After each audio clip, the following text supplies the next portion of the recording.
Hello दोस्तों, जय हिंद, नमस्कार। कैसे हैं आप सब लोग। और एक बार फिर मैं चंदन रा आप सब लोगों का स्वागत करता हूं अपने YouTube channel New Haven Classes में। 11th और 12th का जो बैच है उसके लिए मैंने सिंथेसिस क्लास स्टार्ट की है और सिंथेटिक्स मैंने 2 क्लास आपको दे दिया है। अगर आज तक आपने उन वीडियो को नहीं देखा है तो डिस्क्रिप्शन बॉक्स में उसकी लिंक है, जाकर के दोनों वीडियो देख लीजिए और तब इस वीडियो पे आइए तो आपको और बेहतर समझ में आएगा। हम बात किसकी कर रहे हैं, ज़्यादा समय आपका नहीं गंवाते हैं। हम बात कर रहे हैं फॉर्मेशन ऑफ सिंपल सेंटेंस की।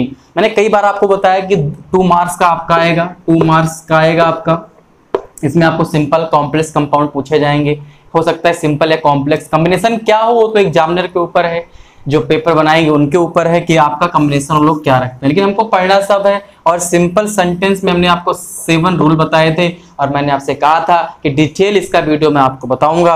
और इसमें से मैंने बताया था कि 7 रूल है और जो 7 रूल है आपके हर जगह यूज नहीं होते हैं, एक सेंटेंस में अलग अलग भी हो सकता है। तो इसी क्रम में हम बात कर रहे हैं पार्टिसिपल की। पार्टिसिपल किसे कहते हैं मैंने आपको कई बार बताया है, तो आज हम बात करेंगे पास्ट पार्टिसिपल की। तो प्रेजेंट पार्टिसिपल हो गया था, वर्ब की फर्स्ट फॉर्म में आईएनजी लगाएंगे तो आपका क्या बनता है, प्रेजेंट पार्टिसिपल बनता है। आप सब लोग जानते हो, आईएनजी लगा दोगे, हिंदी में अर्थ निकालोगे तो हुए करके से होके निकलेगा।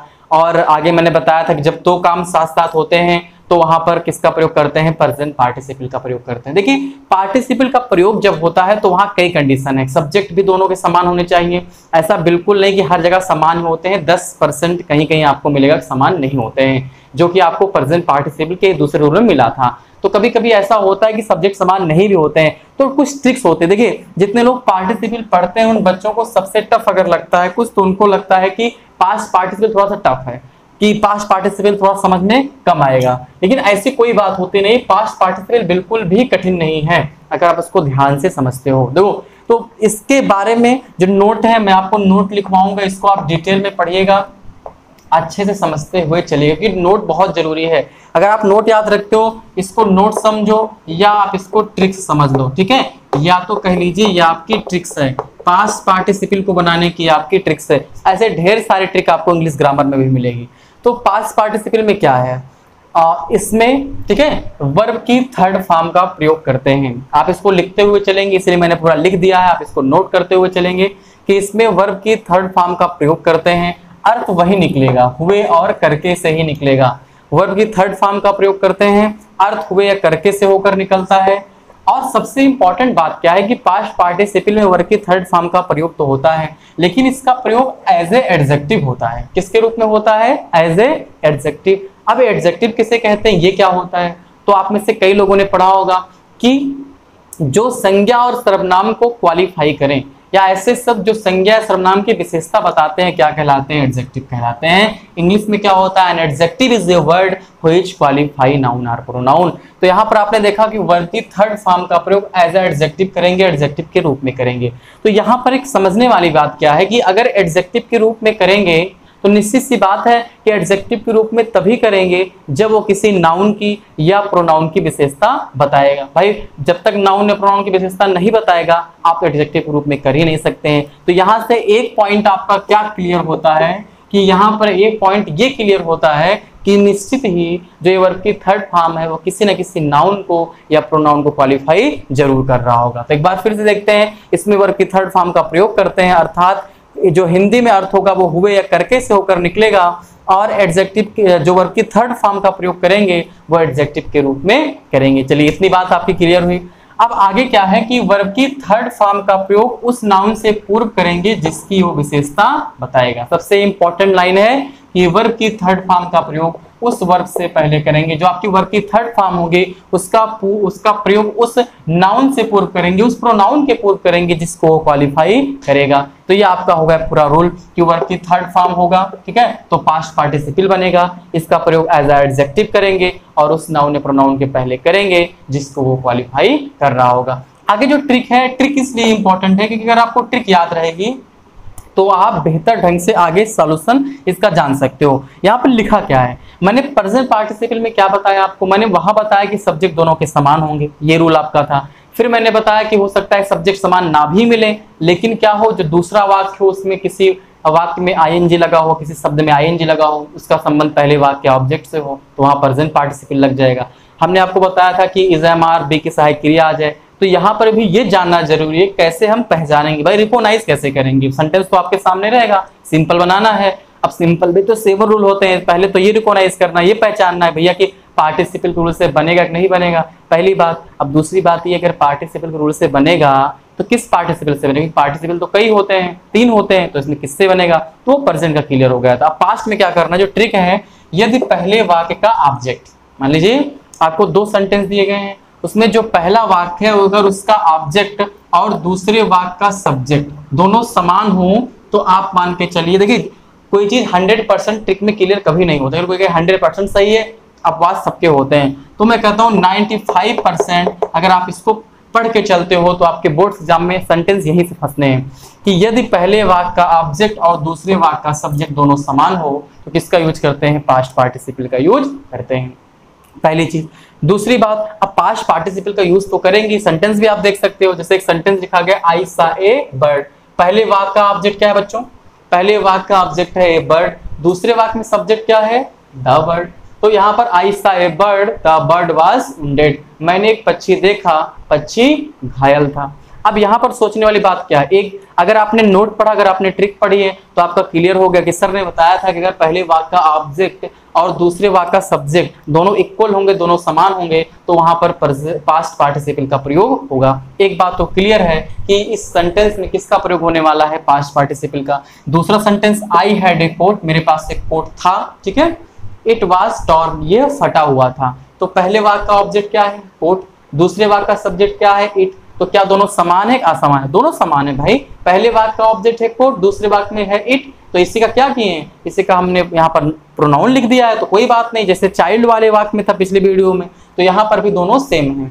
आई फाउंड माई पेन, मैंने अपनी पेन जो है पाई, मैंने अपनी कलम पाई, इट वाज लॉस्ट, ये खो गई थी। तो इट का प्रयोग किसके लिए हुआ है, पेन के लिए हुआ है। तो चाहे हम यहाँ पर पेन लिख देते कि पेन वाज लॉस्ट, चाहे मैंने वहां लिख दिया इट वाज लॉस्ट, बात तो एक ही है। तो पहले वाक्य का अगर ऑब्जेक्ट और दूसरे का सब्जेक्ट दोनों इक्वल होंगे, दोनों समान होंगे, तो वहां पर कौन से पार्टिसिपल का यूज होगा, वहां पर पास्ट पार्टिसिपल का यूज होगा। ये बात तो क्लियर। लेकिन अब समझने वाली बात क्या है, समझने वाली बात ये है, आपके लिए प्रॉब्लम्स ये क्रिएट हो रही होगी कि सर जो दोनों सेंटेंस दिए हैं उसमें से किस सेंटेंस को हम पास्ट पार्टिसिपल में चेंज करेंगे। जैसे मैंने पिछले वीडियो में बताया था कि जो काम पहले होगा उसको चेंज कर देंगे प्रेजेंट पार्टिसिपल में, लेकिन यहाँ क्या करना है, तो उसके लिए आपके जो ट्रिक नंबर 2 है कह लीजिए, उसको यहाँ पर आप समझेंगे। तो ट्रिक नंबर 2 क्या कहती है बताओ। ट्रिक नंबर 2 आपकी ये कहती है कि जिस वाक्य में बी की सहायक क्रिया is, am, are, was, were, एक बात तो क्लियर है, आपको 100% दोनों वाक्य में अगर पास्ट पार्टिसिपल का रूल फॉलो हो रहा है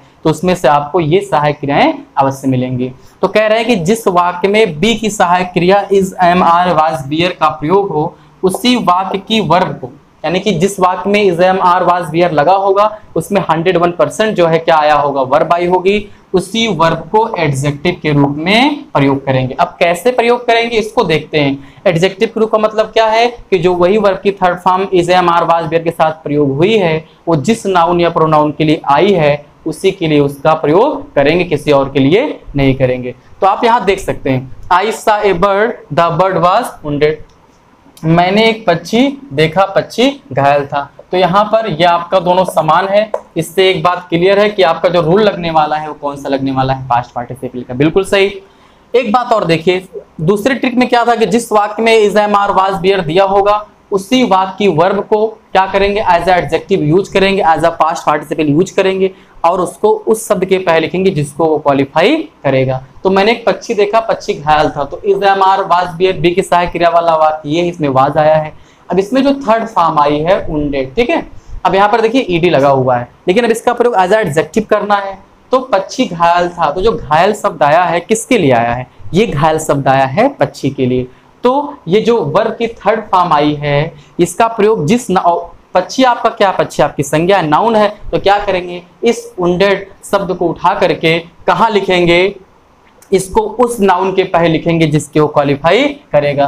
तो क्या हो जाएगा इसका आंसर, इसका आंसर हो जाएगा आई सा ए वुंडेड बर्ड। क्या हो जाएगा, आई सा ए वुंडेड बर्ड। अर्थ निकाल लीजिए, मैंने एक घायल हुए पक्षी को देखा, या मैंने एक घायल पक्षी को देखा। तो आई सा ए वुंडेड बर्ड। आपका अगला सेंटेंस क्या है? अगला सेंटेंस आपका ये है कि आई हैड अ कोट, मेरे पास कोट था, इट वाज टॉर्न या फटा हुआ था। तब यहाँ पर जिस सेंटेंस में is the am are was there होगा, यहाँ पर इस भी आ सकता था, तो वहां पर हैज आ जाता। अब क्या करेंगे, इसमें जो थर्ड फॉर्म प्रयोग हुई है, टॉर्न फटा हुआ था, तो ये फटा हुआ शब्द किसके लिए आया है? ये फटा हुआ शब्द आया है कोट के लिए। तो इस फटे हुए जो शब्द है फटा हुआ, इसको जो टॉर्न शब्द है वो यूज हुआ है कोट के लिए, तो इसको उठा करके कोट के पहले लिख देंगे। तो अगर ये सेंटेंस आपको बनाना हो तो आप कैसे बनाएंगे? आप बनाएंगे I had a torn coat. अर्थ निकाल लीजिए, मेरे पास एक फटा हुआ कोट है। आपका जो तीसरा और लास्ट वाला सेंटेंस है, आई फाउंड माई पेन, मैंने अपनी कलम पाई, इट वाज लॉस्ट, ये खो गई थी। अब बड़ी आसान बात क्या है कि सब्जेक्ट और ऑब्जेक्ट दोनों के क्या हैं? बिल्कुल इक्वल हैं। आप जान गए कि कौन सा रूल लगेगा, यहाँ पर पास्ट पार्टिसिपल लगेगा। अब जिस वाक्य में is am are was were दिया है, उसके साथ जो वर्ब है उसी को उठाएंगे और उस नाउन या प्रोनाउन के पहले लिखेंगे जिसको क्वालिफाई कर रहा होगा। तो आई फाउंड माई पेन, मैंने अपनी कलम पाई, इट वाज लॉस्ट, एक हो गई थी। तो लॉस्ट मीन्स खोना। किस चीज की खोने की बात करी जा रही है?